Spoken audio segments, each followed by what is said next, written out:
This is 3.1.3 interference.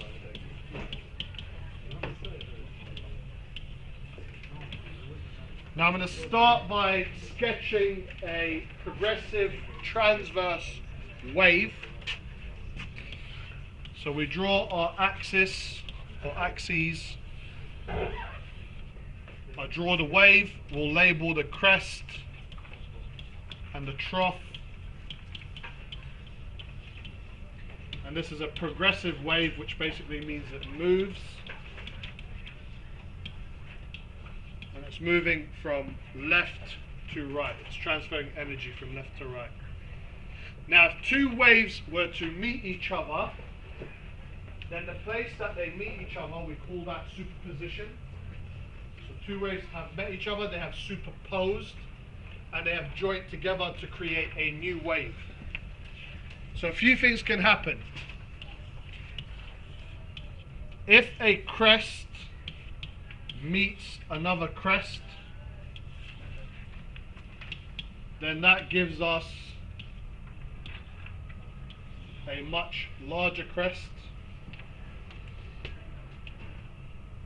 Likewise, if a trough meets another trough, that gives us a much larger trough. So both of these are called constructive interference.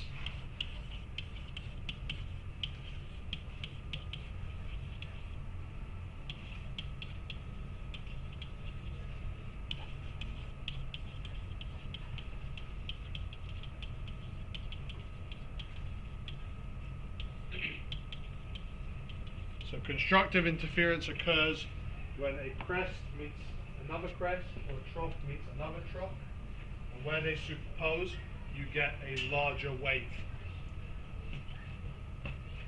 Now another thing could happen is that the crest of one wave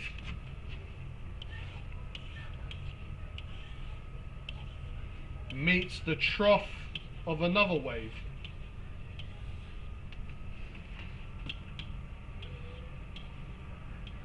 And when they superpose, you get destructive interference.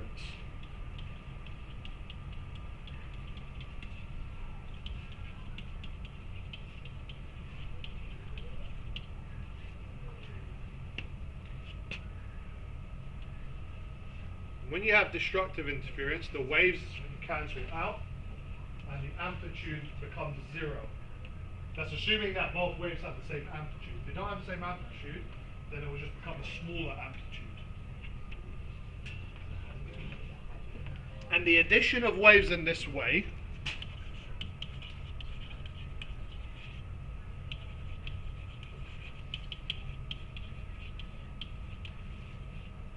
is called the principle of superposition.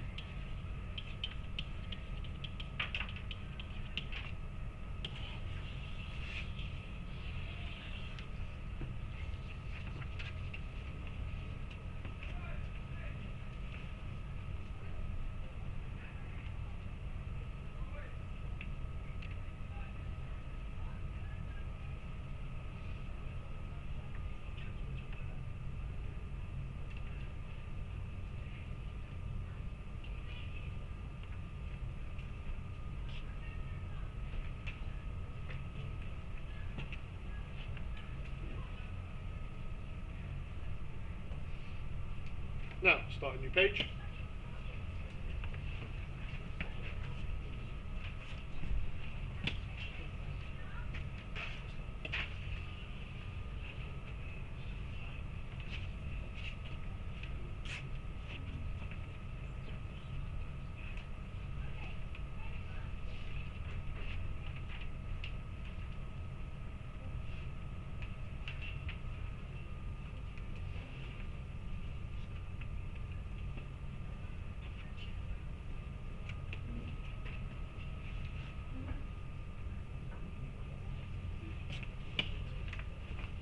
Now we'll start with a new heading, stationary waves.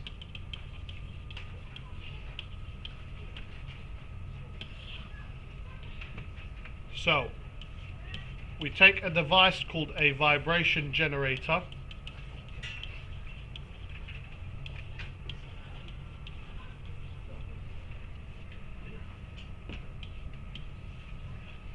And to it we attach a string under tension.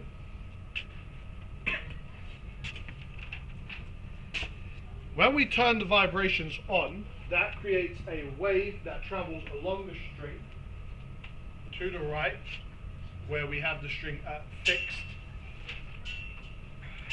Now, at the fixed point, the wave traveling along that string reflects, and when it reflects, it superposes with the wave that's coming from behind it, and it interferes.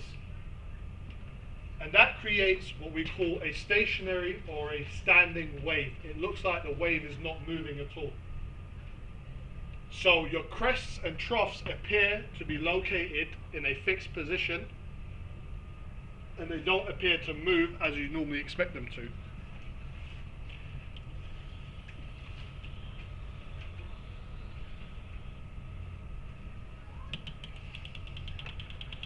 So the wave will end up looking something like this. Now, these points here that are 0 are called nodes. And the nodes are stationary. They themselves are not moving up and down. So you can actually touch the nodes and it won't disturb the wave in any way. And these points here, I'm going to label them as crosses instead of dots, are called antinodes.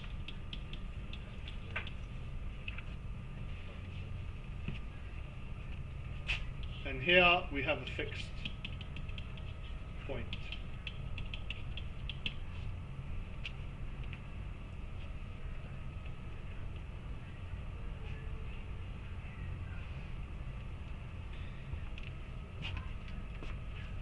So we'll write down the story. When a string under tension is the medium for a wave,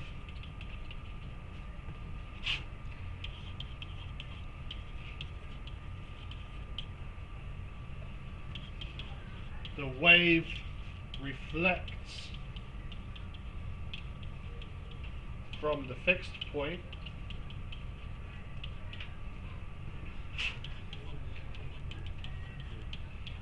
and interferes with the wave behind it.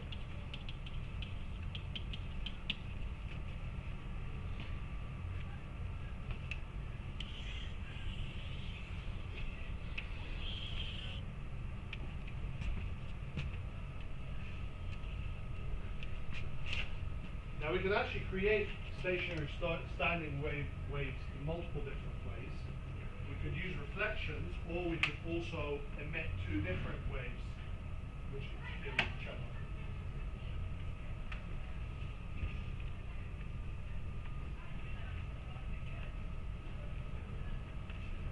Now for this to happen, both of the waves need to be the same frequency.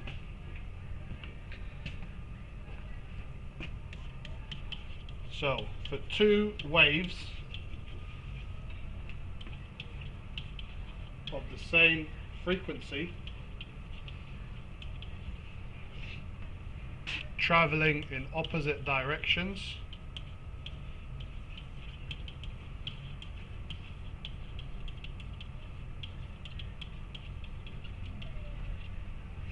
interfere, they form stationary waves.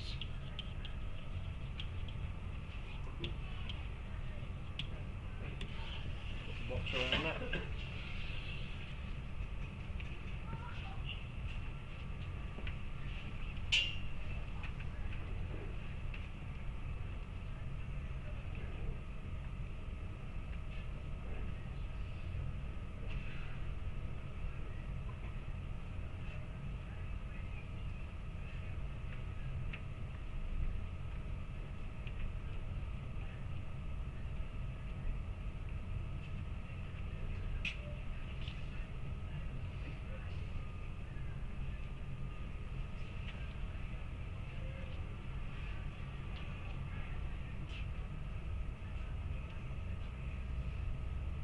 Now we can get some special patterns out of this called harmonics.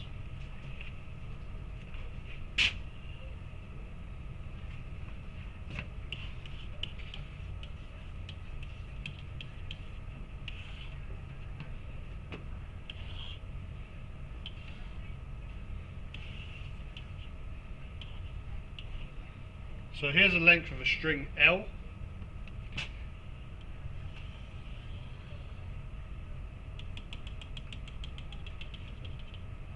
And we have one antinode in the center between the 2 points. This is called the first harmonic.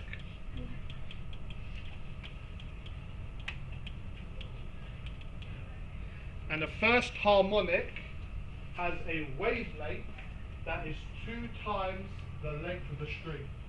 Because as you can see from the diagram I've drawn, you can only see half a wavelength there. Right? Because a full wavelength will have one peak or one crest and then one trough. Here you can only see one peak or one trough.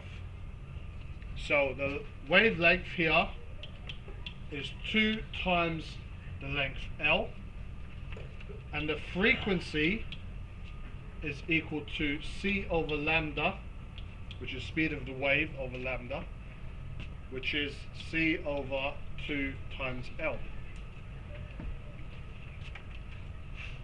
Now, something to note here,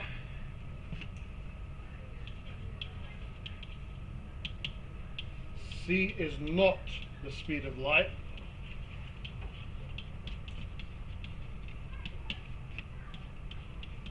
It is the speed of the wave.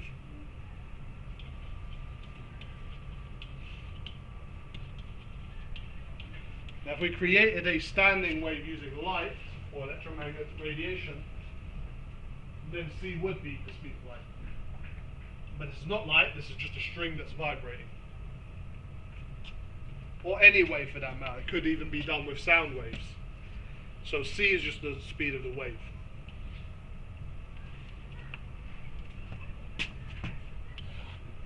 So underneath that, I'm going to draw the second harmonic. So now directly in the center we have a node, and then we've got 2 antinodes on the side.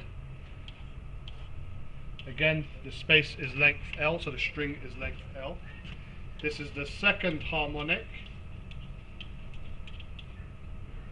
And now lambda is equal to L. And the frequency is equal to c over lambda, which is equal to c over L.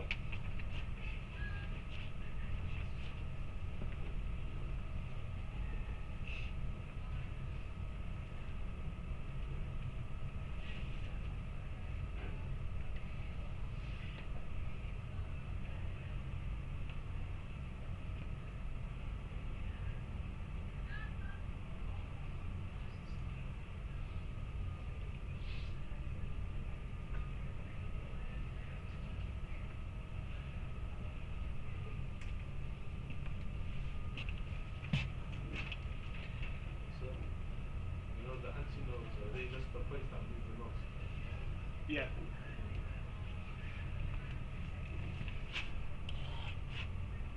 Probably see where I'm going with this now.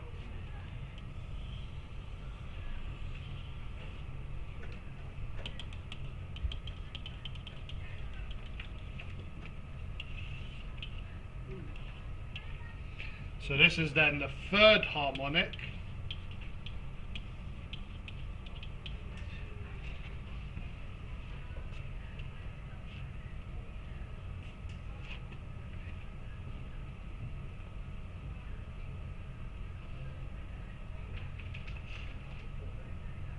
So now we can see that within that length L, we've got 1.5 wavelengths in there. So 1.5 is 2/3. So the wavelength is now 2/3 times L.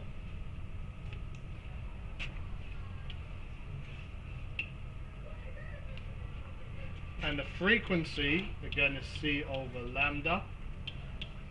So now it's equal to 3C over 2L.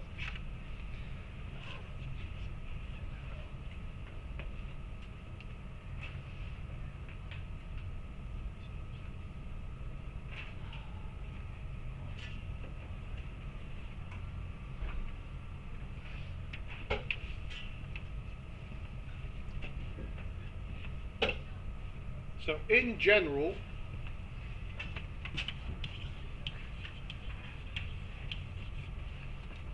lambda is equal to 2L over N, where N is the number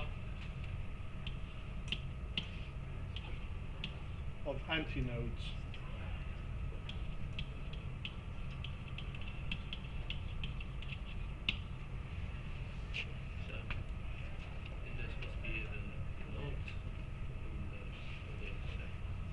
There is, yeah, I just haven't labelled them up.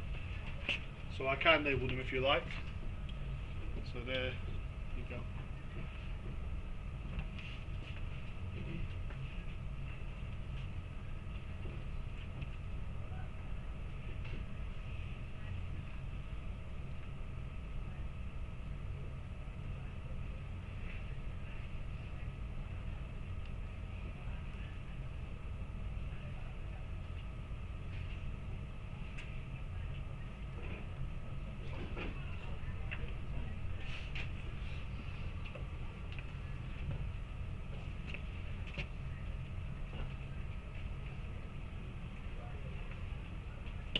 Start a new page.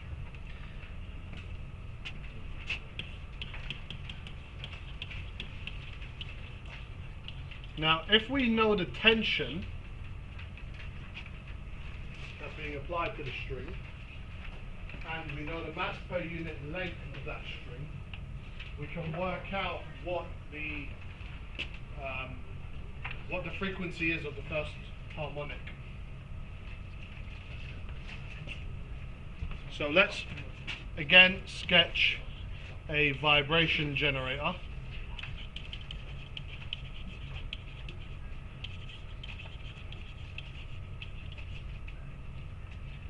And this time we'll fix it using a pulley.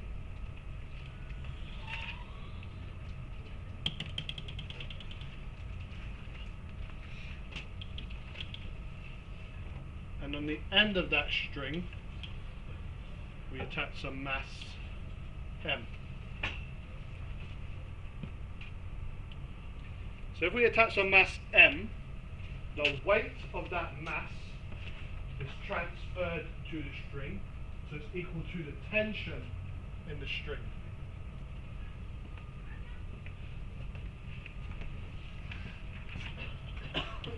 So tension in string is equal to the weight of M.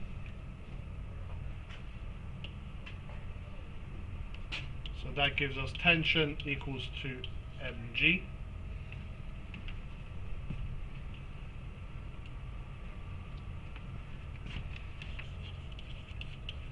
And the relationship of that to the first harmonic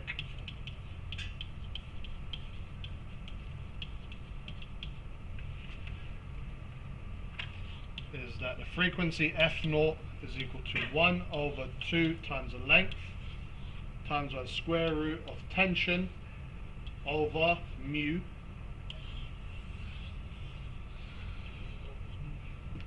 and mu is called the mass per unit length of that string. So f0 is the frequency of first harmonic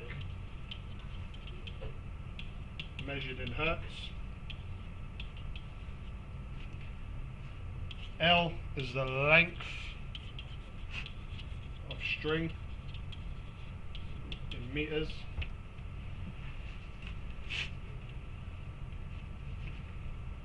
T is the tension newtons, and mu is mass per unit length, measured in kilograms per meter.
Okay, next page.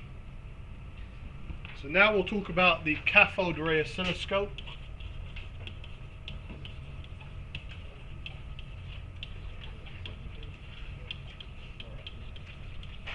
Shortened to CRO. Now the cathode ray oscilloscope is a device which uses a beam of electrons which strike a fluorescent screen, which then excites the screen then de-excites, emitting some visible light. It's also the way that old CRT screens used to work. So inside this device we have a circuit with a filament.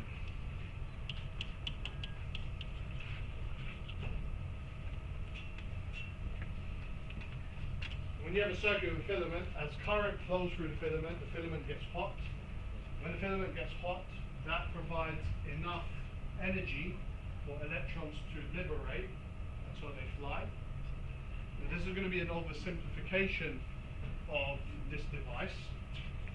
But let's assume that we already have some electric fields in place to turn these electrons that are coming out into a beam of electrons, rather than just electrons flying in all different directions. So we make that assumption. So here we've got a beam of electrons coming out. And above and below we've got some plates. This is called the Y plates. So we've got positive and negative.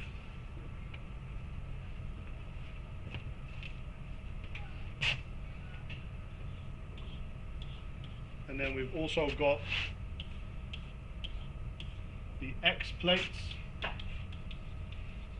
which can be positive and negative also.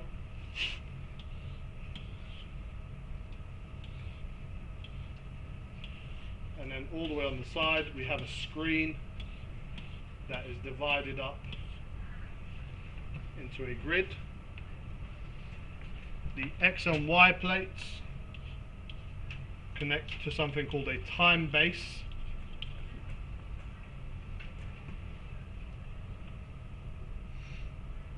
And the vertical plates connect to your circuit.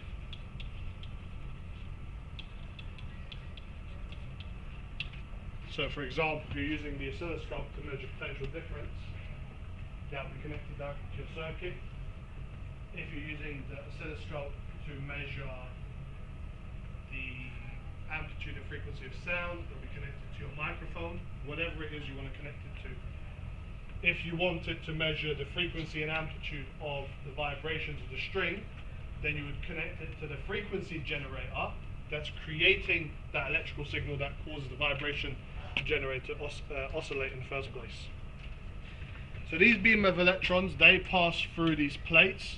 Now they're attracted to the plates depending on which one is positive and negative. These can flip around, so the oscilloscope can change which one's positive and negative depending on how it's connected.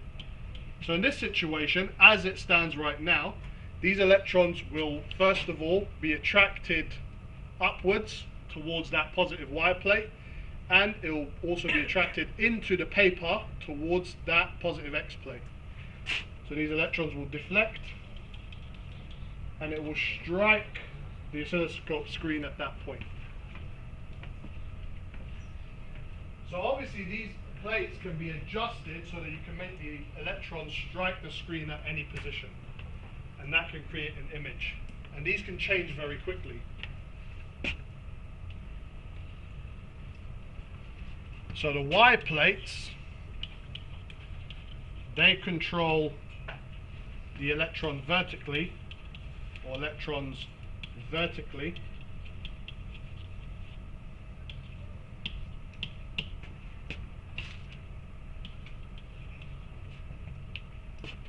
and the X control electrons horizontally.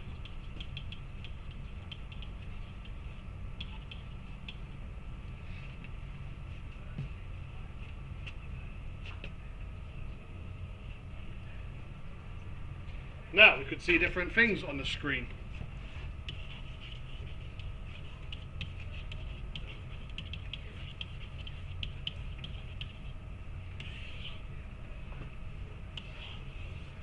So in each case I'm going to draw a simplified oscilloscope screen.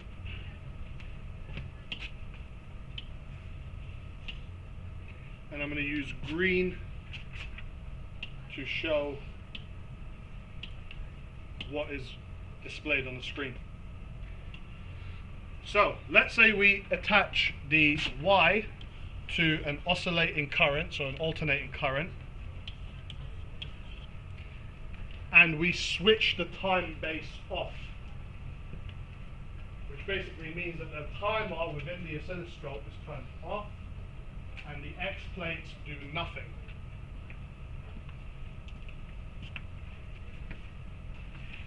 So X is off, which means that the time base is off.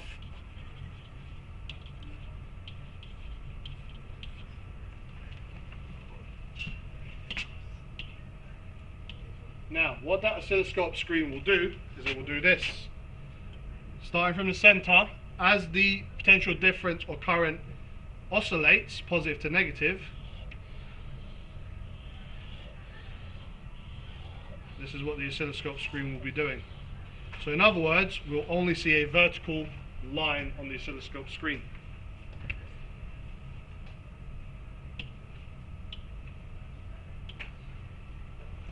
Now, we could also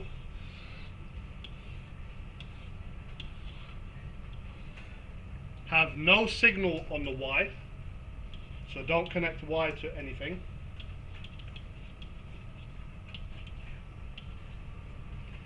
And then we turn the time base on.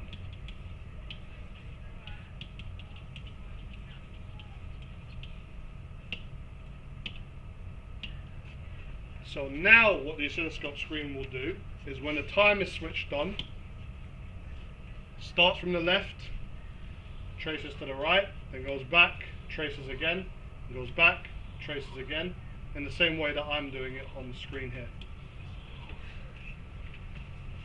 And that'll be at fixed times.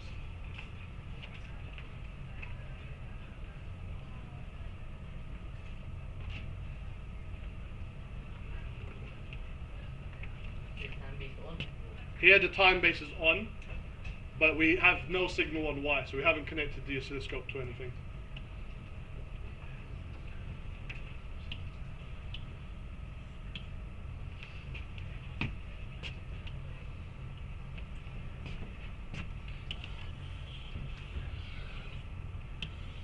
Next, what we do is we have a plus V on Y.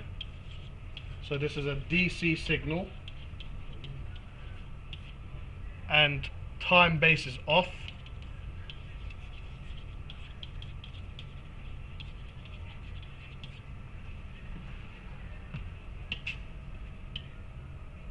So the oscilloscope will just place a mark where that positive V lies, so the amplitude of that. Because DC doesn't change, it remains a fixed value. And because the time base is off, it doesn't trace left and right. It just places vertically where that potential difference lies.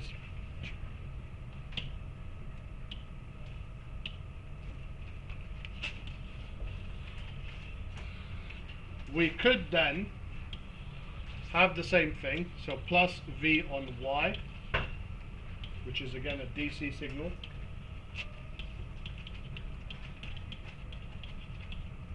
And we can turn on the time base. X is on.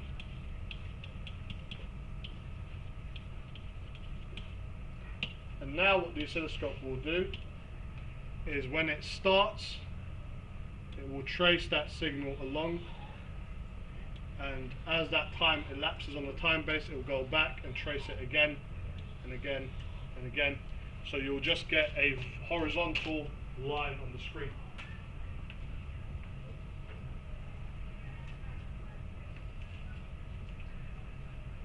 And you can adjust these things, right? Like the time base, you can adjust it. So you can make it trace faster, you can make it trace slower. You can adjust the sensitivity of the y-axis. So what each division represents, these can all be adjusted on the oscilloscope.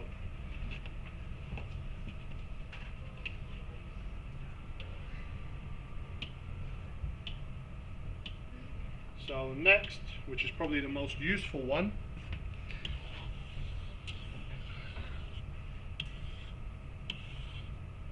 is if we have an alternating signal, AC on Y, and X is on,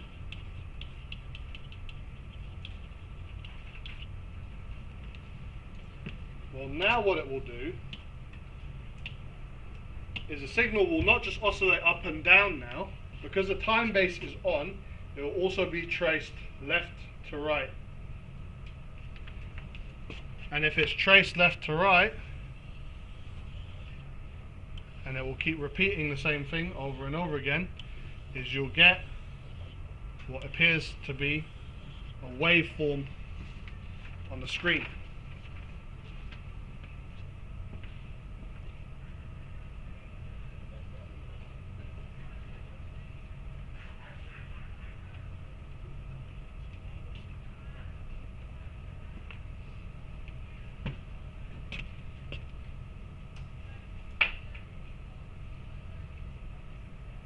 So let's start a new page.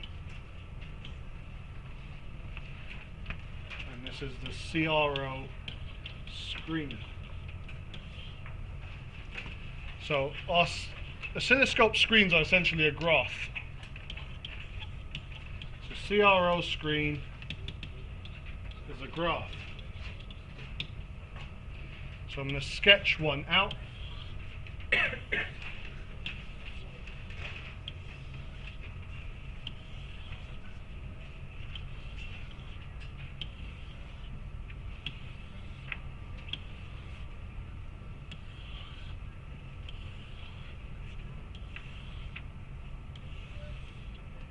So I've done one that's 6 by 6. Each block or each square is called a division. So on the CRO, you have what's called the Y sensitivity.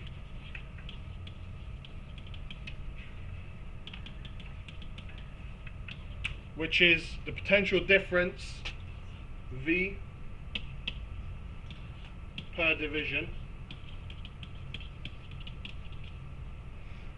So for example, we could have 0.5 volts per division.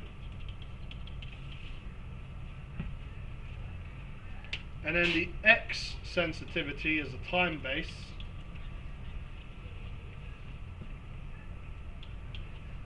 So it's the time per division. So for example, 2 milliseconds per division.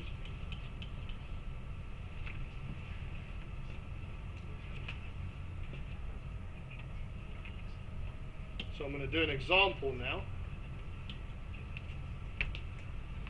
So I'll just mark my points of interest.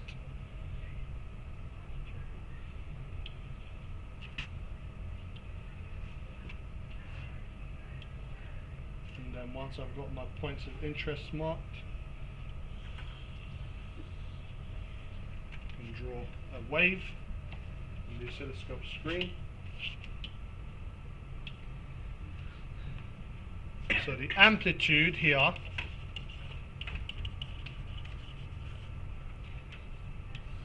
goes up by 2 divisions.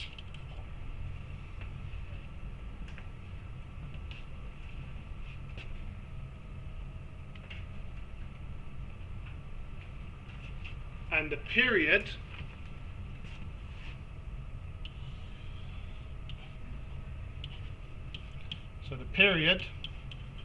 T is 6 divisions.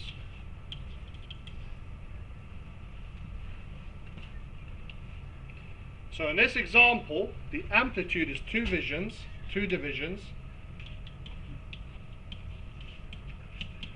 and we said that each division is 0.5 volts. So that means that A is equal to 1 volt. And since the time base is set to 2 milliseconds and the period is 6 divisions, so that implies that the period is equal to 6 times 2 milliseconds, that's 12 milliseconds. And if we know the period, it means we know the frequency, because the frequency is 1 over the period. So that's equal to 1 over 12 times 10 to the minus 3, which gives you about 83 hertz.